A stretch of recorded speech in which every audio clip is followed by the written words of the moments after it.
The Story Creator application was designed to inspire you with concepts that can connect or frame your brand assets with your intended associations.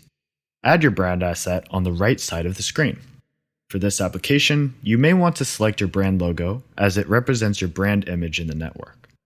Then, add the intended association you would like your brand to evoke. Now, review the bubbles displayed in the graph and select the ones that you can connect to create a brand story. The bigger the bubble, the more popular the theme. The smaller, the more original, and therefore, the higher the chance of differentiating your brand from the competition.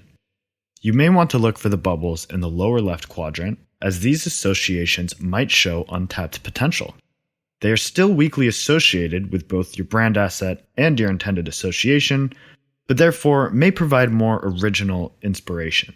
Once you've explored and selected the most interesting bubbles, it's time to try connecting them in the text field below the graph to create a compelling brand story. Don't worry about getting it right the first time, just write down the ideas that come to mind based on the inspirational bubbles. You can fine-tune your brand story later by copying and pasting your draft copy into the Content Tuner application.